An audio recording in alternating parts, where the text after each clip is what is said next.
कभी जैसे कि थोड़ी रास्ता अगर ना मिले तो मतलब उत्पाद मचा दिया जाता है। आप हर जगह जाते हैं और जैसे कि अभी मुजफ्फरनगर में और हापुड़ में मुस्लिम वर्ग के तमाम जो दोषी होते हैं, आरोपी होते हैं, जब वो करते हैं तो वहाँ आप अपने जो प्रतिनिधि मंडल भेजते हैं। और लोगों का ये आरोप है कि चंद्रशेखर आज़ाद वहाँ जाते हैं जहाँ ब्राह्मण, ठाकुर या हिंदू समाज से ताल्लुक़ रखने वाले आरोपी होते हैं। देखो ऐसा है विशाल भाई, जी। देखो मैं जाता किन जगह हूँ ये भी बात समझनी पड़ेगी। आपकी जो नज़दीकियाँ हैं तमाम बीजेपी नेताओं के साथ देखी जा रही हैं। अभी एक वीडियो भी वायरल हुआ है जिसको बड़ा विरोध कर रहे हैं कि चंद्रशेखर आज़ाद उत्तर प्रदेश में बीजेपी के वीर हनुमान के रूप में काम कर रहे हैं। ऐसे तमाम बड़े आरोप लगाए जा रहे हैं, और क्या कुछ ऐसी सच्चाई या कहीं ना कहीं वो आप ही बता सकते हैं। नहीं तो आरोप कौन लगा रहा है? तो ठीक है, वो हमारे यहाँ मिनिस्टर हैं, उन्होंने वो खुद चल के आए, उन्होंने गले लगाया। गले लगाना कोई अपराध नहीं है, ठीक है। तो मैं स्पष्ट तौर पे कहना चाहता हूँ कि हमारी लड़ाई व्यक्ति से नहीं है, वैचारिकी से। और मैं आपको आज फिर कह रहा हूँ, मैं तो बहुत सारे लोगों से मिला जो उस समय कांग्रेस में थे, समाजवादी में थे, बसपा में थे, आज वो भाजपा में है। अभी समाजवादी पार्टी के जो बड़े नेता हैं आजम खान, वो जेल में हैं। और आपकी नज़दीकियाँ परिवार से, उनके बेटे से भी मिलना जुलना, सीतापुर जिले में भी कई बार आप गए हैं, तो लगातार बढ़ती जा रही है। लोग कयास लग रहे हैं कि आप एक साथ ये आ सकते बड़ा हैं। अच्छा सवाल आपने किया, और इसमें एक सवाल में कई जवाब है। आजम खान जो समाजवादी पार्टी नेता अपने बयानबाजी को लेकर काफ़ी ज़्यादा चर्चा में रहते हैं, और आप आजम खान के लिए ये कह रहे हैं कि मतलब कुछ उनसे सीखना भी चाहिए पॉलिटिक्स में। और वो कहीं ना कहीं जो आपको अच्छा लगे वो आप सीख लो, और जो उनको आपको लगे कि ये अच्छा ही नहीं है उसको आप छोड़ दो। उन्होंने एक ये तो किसी से भी सीख सकते हैं। 16 सितंबर 2016 को एक बयान दिया था जो काफ़ी ज़्यादा चर्चाओं में रहा था, कि उन्होंने कहा कि बाबा साहब भूमाफिया के तौर पे उन्होंने उपाधि दी थी। तो अभी बहन जी ना मुझे माफ कर 2 जून मुझे माफ उन्नीस सौ करो पिचानवे मुझे में माफ करो, मैं बहन जी पे 2 किसी जून सवाल 1995 में जो गेस्ट मैं हाउस कांड हुआ, एक मिनट उसको लेकर काफी ज्यादा समाजवादी पार्टियों घिरती हुई आ रही हैं। चंद्रशेखर आजाद उनसे मिल गए जिन्होंने बाबा साहब के विरुद्ध बोला था। चंद्रशेखर आजाद बीजेपी मंत्री अब से मैंने तो मिल उनके लिए, यहाँ भी फोन किया वहां था, चले गए। उनके यहाँ भी फोन किया था मैंने मिलने के लिए, तो मैंने तो इसलिए हाथ जोड़ लिए। मैंने फिर क्या कहा, देखो जो कोई काम करेगा उसी को सवाल पूछा जाए, जो काम नहीं करेगा उससे क्या सवाल पूछेगा। और आज मेरे साथ भीम आर्मी के संस्थापक, आजाद समाज पार्टी के प्रमुख, नगीना लोकसभा सुरक्षित से सांसद चंद्रशेखर आजाद जी मौजूद हैं, जो कि संसद में आपको दहाड़ते हुए हमेशा दिखाई देते होंगे। फिलहाल पूरे देश दुनिया में जो राजनीतिक माहौल है वो गरमाया हुआ है। इन सभी मुद्दों को लेकर चंद्रशेखर आजाद जी से बात करेंगे। बिहार चुनाव भी आने वाला है, उत्तर प्रदेश में आगे विधानसभा चुनाव भी आने वाला है। सर बहुत स्वागत है आपका। धन्यवाद, जय भीम विशाल भाई। तो लगातार इस देश में जो राजनीति है वो काफ़ी ज़्यादा इस समय गरमाई हुई है। तमाम जो जैसे कि अभी समाजवादी पार्टी के प्रमुख अखिलेश यादव हैं, एक सांसद ने उनके ने बयान दिया है राणा सांगा विवाद पर। तो उन्होंने जब वो बयान दिया है तो वो लगातार ये कह रहे हैं एक दलित सांसद। क्या आपको नहीं लगता कि वो दलितों को आगे करके इस देश में माहौल खराब करने चाह रहे हैं? देखिए, पार्लियामेंट चाहे वो लोकसभा और राज्यसभा हो, वहाँ वाद विवाद होते हैं। जी। लोग अपनी बात रखते हैं, तथ्यों के आधार पर रखते हैं। किसी ने कोई बात की है, उससे मेरी सहमति असहमति हो सकती है जी। लेकिन उनके साथ किसी भी तरह की हिंसा करना या उनके घर को जलाने का प्रयास करना, इस बात से मैं सहमत नहीं। हालांकि जो दूसरा सवाल आपका है कि भाई वो उनको दलित सांसद करे, इस बात से भी मैं सहमत नहीं हूँ। अगर आपकी पार्टी में जाके भी वो दलित ही रहे, दलित का तबका नहीं हटा पाए, तो ये भी जो है सही नहीं। मैं स्पष्ट तौर पर कहना चाहता हूँ कि भाई भारत में सहमति असहमति लोकतंत्र की खूबसूरती है, लेकिन इसके नाम पे हिंसा अराजकता को जो है वो छूट नहीं दी जा सकती।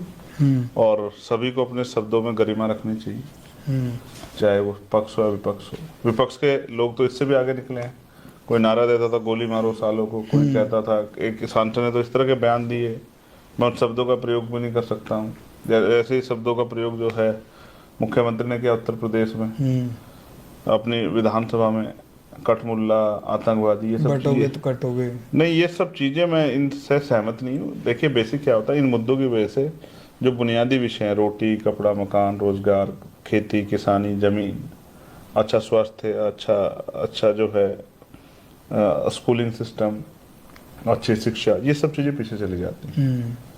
जो बुनियादी चीजें हैं उनसे चर्चा हट जाती है, और मीडिया भी चाहता है कि उनसे चर्चा हट जाए। इसलिए मीडिया ने उस बयान को पूरा हाइक दिया, और फिर इस तरह का माहौल बना कि जो सरकार द्वारा तमाम तरह से बुनियादी ज़रूरतें पूरी नहीं की जा रही हैं, उनसे ध्यान हट सके। आज एक बड़ा ऐतिहासिक दिन भी है, 2 अप्रैल 2018, जो आंदोलन हुआ पूरे देश भर में, SC ST के जो बच्चे शहीद हुए, और आज 2025 में आप पहली बार संसद में हो, तो इसको लेकर आपने क्या कुछ प्लान बनाया? आपको संसद में बात रखने का मौका इस बार पहली बार मिल रहा है, तो इसको लेकर आज कोई बात?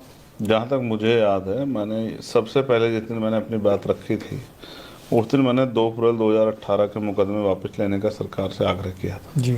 और मैंने कहा था, क्योंकि उसका जो पूरा सार है वो ये है कि 2 अप्रैल के जो मुकदमे हैं वो सुप्रीम कोर्ट के एक आदेश के बाद शेड्यूल कास्ट के लोग सड़कों पे आए, उसके बाद वो मुकदमे हुए। फिर बाद में सरकार ने स्वीकार किया कि ये जो है ये मामले इसको हमें रिजॉल्व करना है। सरकार की ने पार्लियामेंट में जो है और SC ST एक्ट को और मजबूत करके जो है ये सब चीज़ें करने का काम किया और सुप्रीम कोर्ट के ऑर्डर को जो है वो रोकने का काम किया। फिर सुप्रीम कोर्ट ने भी बाद में माना कि ये सब चीज़ें नहीं होनी चाहिए, ये सब चीज़ें जो हैं इसमें हमसे मिस्टेक हुई है, और उन्होंने फिर सुप्रीम कोर्ट ने भी ऑर्डर को ताकत दी। तो इसलिए मैं ये कहना चाहता हूँ कि भाई जिस काम को सुप्रीम कोर्ट ने भी मान लिया कि वो हमसे मिस्टेक हुई, बिल्कुल, उसको रिव्यू कर लिया और पार्लियामेंट ने इस पर कानून बनाया, तो उनका जो इम्पैक्ट हुआ था उसकी वजह से जो शेड्यूल कास्ट के बच्चों पे, युवाओं पे, कर्मचारी जो मुकदमे हो, उनको सरकार वापस ले, क्योंकि ये सुप्रीम कोर्ट की जो ऑर्डर था उसकी वजह से हुआ और सरकार ने इसको एक्सेप्ट किया कि ये होना चाहिए, उसको शक्ति दी। तो अगर सरकार इन वर्गों के ये मुकदमे वापस नहीं करती तो इससे इन वर्गों का बहुत बड़ा नुकसान होगा। मैं लगातार इसकी मांग को उठा रहा हूँ, मुझे उम्मीद है सरकार इस मांग को हमारी मानेगी।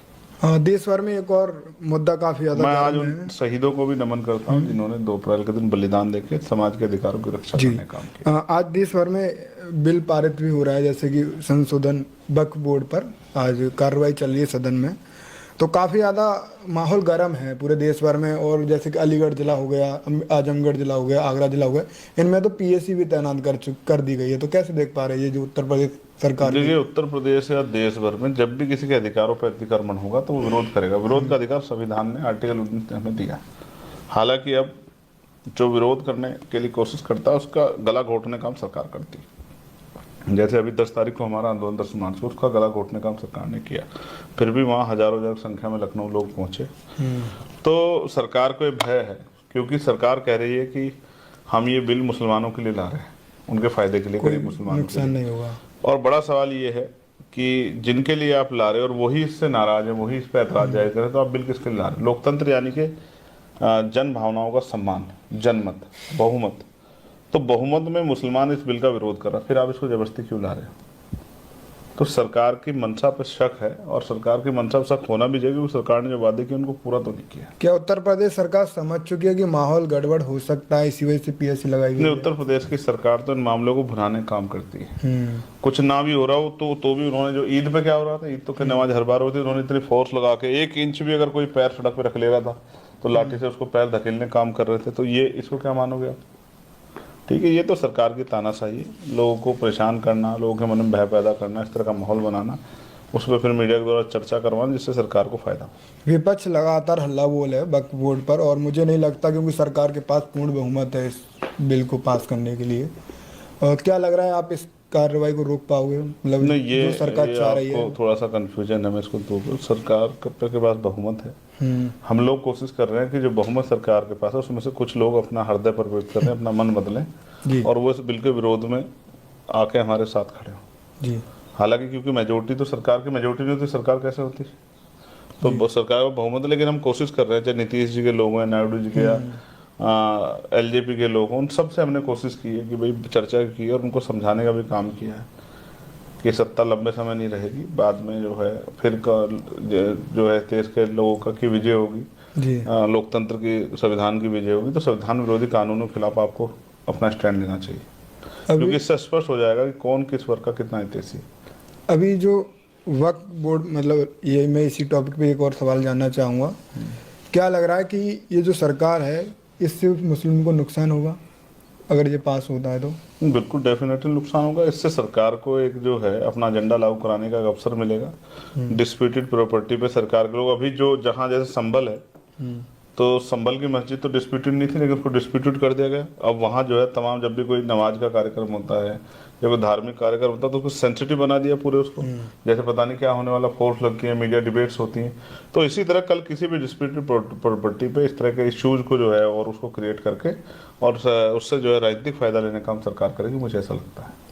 अच्छा, आने वाले जो चुनाव हैं, आप लगातार अपनी पार्टी के कैडराइज तरीके से आपने अपना जो तरीका है पॉलिटिक्स करने का वो भी बदल दिया है कहीं ना कहीं, और आप कैडर तरीके से अपने लोगों को मजबूत करना चाह रहे हैं। आने वाले चुनाव में 2027 में उत्तर प्रदेश में और हाल ही में वहाँ बिहार में चुनाव हैं, तो उनको लेकर क्या कुछ रणनीति है? किसी पार्टी के साथ अलायंस है या आप अपने दम पर कुछ? देखिए, चुनाव दूर है, जिसके अपने अंदर खुद के अंदर ताकत नहीं होती उसकी कोई मदद नहीं एक्टिविटी काफ़ी ज़्यादा बढ़ गई है ना हमारी उसकी सभी उसकी पार्टियों कोई की। मदद ना करता है ना कोई उससे मदद लेता है। जिसके खुद के पैर कमजोर होते हैं, तो हम अपने पैर मजबूत कर रहे हैं, जमीन मजबूत कर रहे हैं, लोगों तक पहुंच रहे हैं, लोगों को जागरूक कर रहे हैं, लोगों को जोड़ रहे हैं। तो जब हम मजबूत होंगे तो हर कोई हमसे बात करेगा। जी। तो जब तक हम मजबूत नहीं होंगे तब तक तो लोग हमारी मजाक, एक पार्टी के नेता हमारी मजाक उड़ा करते थे कि वो तो जो है पार्षद नहीं जीत सकता, तो सभासद नहीं जीत सकता, प्रधान ही नहीं जीत सकता। लेकिन ये सब चीज़ें तो आपके सामने ही हुई कि हमने चुनाव भी जीता और चुनाव जीत के जो है अपने आप को साबित भी किया। अभी जो जैसे कि अभी तमाम घटनाएं पूरे देश भर में हो रही हैं, कभी घोड़ी से उतार दिया जाता है, कभी बारातें रोक ली जाती हैं, कभी जैसे कि थोड़ी रास्ता अगर ना मिले तो मतलब उत्पाद मचा दिया जाता है। आप हर जगह जाते हैं, और जैसे कि अभी मुजफ्फरनगर में और हापुड़ में मुस्लिम वर्ग के तमाम जो दोषी होते हैं, आरोपी होते हैं, जब वो करते हैं तो वहाँ आप अपने जो प्रतिनिधि मंडल भेजते हैं, और लोगों का ये आरोप है कि चंद्रशेखर आज़ाद वहाँ जाते हैं जहाँ ब्राह्मण, ठाकुर या हिंदू समाज से ताल्लुक़ रखने वाले आरोपी होते हैं। देखो, ऐसा है विशाल भाई जी। आप, और घटनाएं तो रोज हो रही है। बिल्कुल। तो पिछले 15 दिनों में मैं किस घटना पर गया हूँ आप बताओ।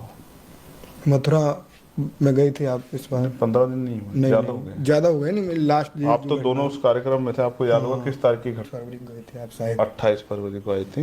नहीं, 28 फरवरी को गए थे। अब आप ये समझिए कि मार्च खत्म हो गया, आज हम लोग 2 अप्रैल पे बात कर रहे हैं। जी बिल्कुल। ठीक है, 1 महीना 2 दिन, इस 1 महीना 2 दिन में मैं किसी पीड़ित परिवार से मिलने नहीं मिले आप? तो जब मैं इस सदन का मेंबर नहीं था तब मेरे पास समय ज़्यादा होता था, तो मैं हर दिन किसी न किसी पीड़ित परिवार से मिलने जाता था। अब क्योंकि समय कम है, और देखो मैं जाता किन जगह हूँ ये भी बात समझनी पड़ेगी। जहां न्याय मुश्किल हो रहा है, जैसे मथुरा में क्यों गया? मथुरा में इसलिए गया, पहली घटना में इसलिए गया कि मथुरा में मेरे पास सूचना आई, जब मेरे परिवार से बात हुई कि वो बच्चियां खाना नहीं खा रही, वो परिवार डर के साए में है। उन्होंने संकल्प लिया कि जब तक शादी नहीं होगी तब तक वो अपना मंडप नहीं उखाड़ेंगे, और जो लोग जेल चले गए उनको धमकी दे रहे हैं। तब मैं भाई होने के नाते गया, और उसका प्रभाव क्या हुआ? शादी हुई कि उन बच्चों ने, उस परिवार ने मेरी अपील मान के वो शादी तय की, और वो शादी उसी तिथि में हुई जिस तिथि में उन्होंने तय की थी, 7 तारीख को। 7 तारीख में। एक बात। दूसरी घटना में क्यों गया? क्योंकि जो बघेल साहब की हत्या हुई थी उनको, उनके बाकी आरोपी गिरफ्तार नहीं हो रहे थे, इसलिए मैं दूसरी घटना में गया। तीसरी जो घटना थी उसमें वो परिवार डर के साए में था, वो हिम्मत नहीं जुटा पा रहा था, और उसमें से बहुत सारे लोग गिरफ्तार नहीं हुए थे। अब आप सोचो कि जिस घटना में त्वरित कार्रवाई हो रही है, जिसमें एक आरोपी एक का एक गिरफ्तार, जिसमें 10 आरोपी 10 के 10 गिरफ्तार, तो उस घटना में मैं करने क्या जाऊंगा? अगर मैं उसमें जाऊंगा तो कहेंगे कि आप राजनीति कर रहे हैं। जब सब कुछ हो गया तो मैं क्या करूं? ठीक है, जैसे बहुत सारी बातें होती है कि साहब वो भी तो जाते हैं, ये भी जाते हैं, लोकतंत्र में सबको जाना चाहिए। मगर आप बताओ, आपको भी ये काम करते थे लंबा समय हो गया, 2019 पिछले 5 साल से पहले आपने देखा कोई जाता था क्या? जब से भीम आर्मी ने लोगों के दुख दर्द में जाना शुरू किया, तब से सारी पार्टियों ने हमसे सीखा और जाना शुरू किया है। एक पार्टी जो आजकल खूब दौड़ भाग कर रही है आने जाने में, उसके बारे में तो ये सर्वविदित था कि वो किसी के दुख सुख में जाते ही नहीं है, वो कोई आंदोलन नहीं करते हैं। वो तो कहते हैं कि हम जो है सत्ता से सब कुछ बदलेंगे, हम कोई आंदोलन नहीं करेंगे। अब तो आंदोलन भी कर रहे हैं, अब तो आ जा भी रहे, तो ऐसा क्या हो गया? तो हमने अपना रास्ता बदला या किसी और पार्टी ने अपना रास्ता बदला? हमारा रास्ता उचित है। और देखो, इतना बड़ा संगठन है, मैं अकेला ही कहाँ जा सकता हूँ जी। तो उड़ीसा के लोग उड़ीसा में जाते हैं, झारखंड के लोग झारखंड में जाते हैं। मैं क्यों गया छत्तीसगढ़? क्योंकि छत्तीसगढ़ में न्याय नहीं मिल रहा था, वहाँ के ज्यादा लोग बंद कर दिए गए, कोई बात रखने वाला था, इसलिए मैं छत्तीसगढ़ गया। अगर छत्तीसगढ़ के लोग ही वहाँ बाहर होते जिले के लोगों पर कार्रवाई होती है और प्रदेश के लोग बाहर होते हैं, प्रदेश के लोग खुद संभाल लेते। तो मैं भी गया, विनय भाई भी गए, तो हम सब लोग, मैं वहां जाता हूँ स्पेशली जहाँ न्याय की उम्मीद कम होती है। इस सरकार में मुसलमान कोई अपराध कर दे और वो चैन से सो जाए, ये तो संभव ही नहीं है। अपराध झूठा हो सच्चा हो, मैं इस पे नहीं कह रहा हूँ, जी। लेकिन उसको अगर वो चैन से सो जाए तो ये बुलडोजर किसके घरों पे चलेगा? आपने उनके अलावा देखा किसी घरों बुलडोजर चलता हुआ? लगातार पंचायत भी होती इसलिए है। जैसे बीजेपी के लोग सिलेक्टिव पॉलिटिक्स करते हैं, बीजेपी के लोग मथुरा गए शादी में, लेकिन उसके बराबर बघेल साहब की हत्या में नहीं गए। उससे अगली तरफ जहाँ दलित समाज में गोली चली वहां नहीं गए, ठीक है? तो वो वहां नहीं जाते जहां बेसिक क्या है कि मैं परिवार से बातें तो मोस्टली सबसे करता हूँ। मैं उसका उस तरह प्रचार नहीं करता कि उसका वीडियो रिकॉर्ड करके बड़े पैमाने पे उसको प्रचारित करूँगी, देखो मेरी बात होगी, लेकिन मैं उस सारे परिवार से बात करता हूँ। और जहाँ स्थिति ऐसी होती है वही जान से वहां मैं जाता हूँ। मैं ना मुसलमान देखता, ना मैं हिंदू देखता, ना मैं और किसी चीज को देखता। जहां जो अपराधी होता है मैं अपराधी को अपराधी मानता हूँ, ठीक है? और मैं ब्राह्मण ठाकुरों बनियों का विरोधी नहीं हूँ। मैं तो चाहता हूँ कि वो भी समता के मार्ग पे आए, वो भी मानवतावादी सोच को अपने अंदर धारण करें और उसके साथ आगे बढ़े। मैं उनका भी दुश्मन नहीं, मैं तो ब्राह्मणवाद का दुश्मन हूँ, किसी जाति का दुश्मन नहीं, किसी वर्ग का दुश्मन नहीं, किसी व्यक्ति का दुश्मन नहीं। मैं तो उस व्यवस्था का दुश्मन हूँ जो व्यवस्था आदमी को बांटने का काम करती है। लगातार अभी आपकी जो नज़दीकियाँ हैं तमाम बीजेपी नेताओं के साथ देखी जा रही हैं। अभी एक वीडियो भी वायरल हुआ है जिसको बड़ा विरोध कर रहे हैं कि चंद्रशेखर आजाद उत्तर प्रदेश में बीजेपी के वीर हनुमान के रूप में काम कर रहे हैं। ऐसे तमाम बड़े आरोप लगाए जा रहे हैं, और क्या कुछ ऐसी सच्चाई या कहीं ना कहीं वो आप ही बता सकते हैं? नहीं तो आरोप कौन लगा रहा है? आपके विरोधी। हाँ, मेरे विरोधी कौन है? जब तक बात आप स्पष्ट नहीं करोगे तब तक फिर बात आगे कैसे बढ़ेगी? किसने लगाया आरोप? नहीं, वो वीडियो काफी ज्यादा वायरल की जा रही है। कौन सी पार्टी के लोग आरोप लगाए? अब पार्टी वाइज क्या बताएं, मतलब बहुत, जैसे कि आपके विरोधी तो हर आपने पार्टी कोई एक में आदमी हैं। तो देखा होगा ना, उसका उसका नाम, उसकी पार्टी, उसका कुछ तो बताओगे ना। एक नहीं, हजारों पोस्ट देखी हैं, जैसे कि समाजवादी पार्टी के भी लोग हैं, बीएसपी के लोग हैं, ठीक और है। बीजेपी के भी लोग ये कह रहे हैं कि ये मतलब इनको क्यों बैठा लिया, मतलब बीजेपी के लोग कह रहे हैं चंद्रशेखर को क्यों गले लगा लिया, और समाजवादी पार्टी और बीएसपी के लोग कह रहे हैं कि ये गले क्यों लग गए। अब आप महसूस करो, आप ही कह रहे हैं ना, तीनों पार्टी के लोग कह रहे हैं। हम्म। तो वो कार्यक्रम क्या है जान लो। हनुमान बेनीवाल जी के घर पे शादी, उसके उनके बेटे के जन्मदिन कार्यक्रम है, एक होटल में ही मेरे मकान के बराबर में। वो मेरे साथी हैं, मेरे अलायंस पार्टनर हैं। मैं सभी जगह नहीं जाता, लेकिन जिनसे जो मेरे आसपास हैं, एक ये व्यवहारी भी है, शिष्टाचार भी, कि आदमी उनके दुख सुख में शामिल हो जाता है। जब मैं चुनाव लड़ा तो उनके बेटे से मेरी काफ़ी बातचीत होती थी। रात को जब हम जाते थे, सुबह जब वहाँ से निकलते थे, तो वो अपनी गाड़ी पे हमारी पार्टी की एक तरफ वो झंडा लगाते थे आरएलपी का, एक तरफ लगाते आजाद समाज पार्टी का, छोटी गाड़ी जिसको लेकर घूमते थे। तो उन्होंने मुझसे कहा कि चाचा आपको आना है, तो मैं वहाँ चला गया। और हम पीछे बैठे हुए थे, मेरे साथ समाजवादी के लोग बैठे हुए थे और बहुत से कांग्रेस तमाम कांग्रेस के पार्टियों के लोग आए एमपी हुए थे, बैठे पूरे हुए थे। देश भर से आए थे। और क्योंकि ये शिष्टाचार है कि जब देखिए अगर कोई इससे मिलता है, मैं तमाम मंत्रियों से मिलता हूँ अपने क्षेत्र के कामों के लिए, शिक्षा मंत्री हो, एजुकेशन मिनिस्टर हो। अभी मेरे यहाँ एक बेटी को जो है उसको उस तरह का सम्मान नहीं मिल रहा, जो स्पोर्ट प्लेयर है नेहा दक्ष प्रजापति। मैं स्पोर्ट मिनिस्टर से मिला, खेल मंत्री से, ठीक है? मैं सबसे मिलता हूँ अपने क्षेत्र काम के लिए। वो मंत्री है तो उनसे नहीं मिलूंगा तो किससे मिलूंगा? वहाँ वो एक निजी कार्यक्रम था, उस कार्यक्रम में मैं तो नहीं गया, वो मेरे पास चल के आए। और कबीरदास जी को हम लोग मानने बड़ी वाले हंसी लोग हैं, मजाक हो रही थी वहाँ। कबीरदास जी को हम लोग मानने वाले लोग हैं। तो कबीरदास जी ने कहा, संत ना छोड़े संगति, कोटि मिले असंत। कि जो सज्जन होता है वो अपना स्वभाव नहीं छोड़ता, चाहे उसको कितने ही जो है दुर्जन लोग मिल जाए। जैसे उसका उदाहरण भी है कि जैसे चंदन के वृक्ष पे सैकड़ों सांप लिपट जाते हैं जो विष से भरे होते हैं, लेकिन चंदन अपनी शीतलता तो नहीं छोड़ता है ना। तो ठीक है, वो हमारे यहाँ मिनिस्टर हैं, उन्होंने वो खुद चल के आए, उन्होंने गले लगाया। गले लगाना कोई अपराध नहीं है, ठीक है? तो मैं स्पष्ट तौर पे कहना चाहता हूँ कि हमारी लड़ाई व्यक्ति से नहीं है, वैचार की से। और मैं आपको आज फिर कह रहा हूँ, मैं तो बहुत सारे लोगों से मिला जो उस समय कांग्रेस में थे, समाजवादी में थे, बसपा में थे, आज वो भाजपा में है, कांग्रेस में है, समाजवादी में। मैं बहुत सारे लोगों से मिला। कितने लोग ऐसे हैं जिनसे मैं मिला? मैं अखिलेश जी से मिला, मैं जो दिल्ली के पूर्व चीफ उनसे मिला, राहुल गांधी जी से मिला, और उनकी पार्टी के नेताओं से मिला।